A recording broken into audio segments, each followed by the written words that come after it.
Video games have evolved immensely since their inception, with technological advancements and creative innovations pushing the boundaries of game experiences. Despite this, there remains ongoing debate over whether video games should be regarded as a legitimate form of art. Some argue that video games are simply entertainment, akin to toys that are designed for mass consumption, while others believe that the combination of visual design, music, storytelling, and interactive elements qualifies video games as a true form of art in their own right. Join me in this Retro Gaming Boss retrospective look back at Panzer Dragoon, the classic title for the Sega Saturn, as we answer the question if video games can, and indeed should, be considered as a form of art. Before we dive into it, I'd like to invite you to subscribe to my YouTube channel, which is always here for a quick retro gaming break whenever you need it. I appreciate your support, since it's the only way that YouTube will highlight my videos. So to claim that video games are a legitimate form of art requires understanding the broad definition of art. Traditionally, art is seen as a medium through which humans express emotion, convey ideas, or provoke thought. This is not confined to one particular format. Paintings, sculpture, literature, and films all offer various ways of achieving these goals. If we apply this definition, it also becomes clear that video games can serve the same purpose. Video games combine visual design, narrative storytelling, music, and sound to create an immersive experience. Each element is carefully crafted by creative designers, programmers, and artists who work together to evoke specific emotional responses from players. Panzer Dragoon, released for the Sega Saturn in 1995, is a prime example of a video game that goes beyond simple entertainment to become a work of art.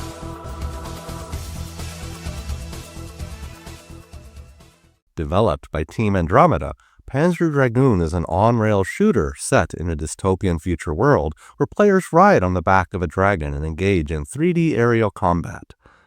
At first glance, it might seem like just another shooter game, but a closer look reveals the deeply artistic experience that blends aesthetics, gameplay, and emotional depth in ways that few games have achieved, even to this day. The most striking aspect of Panzer Dragoon is its unique visual style. The game presents a vibrant and surreal fantasy world filled with sweeping landscapes, ominous skies, and bizarre creatures. The game's graphics, especially when viewed in the context of mid-1990s technology, were revolutionary. The game's 3D environments created an otherworldly atmosphere with detailed textures and vibrant color palettes. Each environment, from the ancient ruins to vast deserts and the brilliant water levels, were designed to evoke a sense of awe and intrigue. This visual artistry is further enhanced by the design of the dragon and the alien creatures, which feature intricate, organic designs drawn from the realm of fantasy, steampunk, and science fiction genres.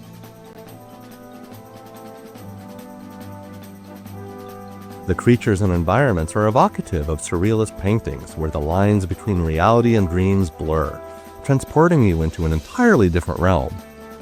The impactful aesthetic choices in Panzer Dragoon elevate the game's art direction from mere graphics to a deliberate and beautiful form of creative expression that you step into each time you play.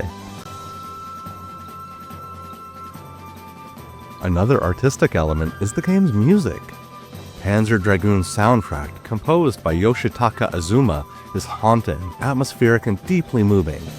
The richness of the music complements the game's environment, enhancing the emotional impact of each level. From ethereal melodies that evoke a sense of isolation and discovery, to the fast-paced, intense tracks during combat with enormous bosses, the music is perfectly crafted and choreographed with the action unfolding in the game. The score's complexity and emotional depth elevate the narrative, making the players feel as if they're part of something much larger than just a video game.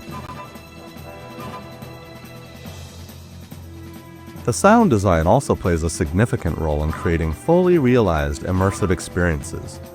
The sound of the dragon's wings flapping, the roars of the enemies, and the otherworldly environmental sounds all contribute to a genuine sense of place. together, the sound and music create a cohesive artistic experience, reinforcing the game's themes and deepening the emotional connection between the player and the world of Panzer Dragoon.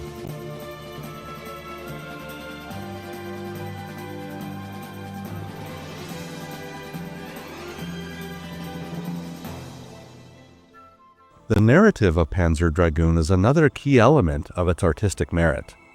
While the game doesn't rely heavily on dialogue or conventional storytelling, it still conveys a sense of depth and mystery through its pre-rendered cutscenes. The story follows an unnamed protagonist who is tasked with saving the world from an ancient evil power, using a dragon as his companion. The relationship between the writer and the dragon, as well as the symbolic battle between man and technology, forms the crux of the game's themes. Through its minimalist storytelling and impressive environmental design, Panzer Dragoon evokes a sense of tragedy, destiny, and hope. While many games rely on exposition and dialogue to tell their stories, Panzer Dragoon leaves much to the player's interpretation.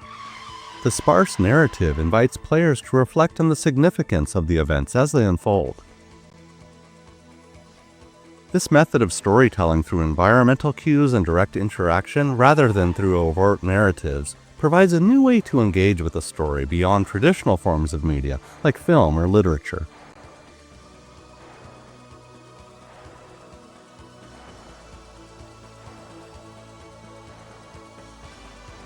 Despite the arguments in favor of video games as art, some haters maintain that video games should not be considered art due to their primary focus on entertainment and profit. Their argument is that art should be created for the sake of expression, with no other objective than aesthetics or to provoke thought. On the other hand, video games like Panzer Dragoon are produced primarily to sell units and make money. The very nature of gaming is often about competition, reward, and player engagement, which is more aligned with entertainment than pure artistic expression. Additionally, some critics argue that video games lack the intellectual depth found in other art forms. Unlike novels or films, where deep narratives and thematic material are given prominence, video games often focus on action and gameplay mechanics, rather than deeper philosophical or emotional exploration. In that point of view, video games would be considered more similar to sports or amusement park rides, rather than legitimate or true forms of artwork. So even though video games like Panzer Dragoon serve the dual purpose of entertainment and art, it does not diminish their artistic value one bit. The visuals, auditory design, and narrative of Panzer Dragoon create a beautiful experience that transcends mere gameplay. The game's ability to evoke emotion, stimulate the imagination, and transport players to another world demonstrates that video games at their best can be powerful artistic works indeed. Whether or not video games are viewed as art ultimately depends on one's definition of art. Based on the creative achievements of games like Panzer Dragoon and others like it, it's undeniable that these video games have rightfully earned their spot amongst the world's great artistic works. But that's just what I think. What other games do you consider to be a work of art? Let me know in the comments below. I'd love to hear your thoughts. Don't forget to hit that like button if you enjoyed the video. If you're new here, I'd like to welcome you to the channel and invite you to subscribe for more feel-good retro gaming content. Alright everyone, this is the Retro Gaming Boss signing out, reminding you to keep your games old school and picture perfect. I really appreciate you watching. We'll see you on the next one.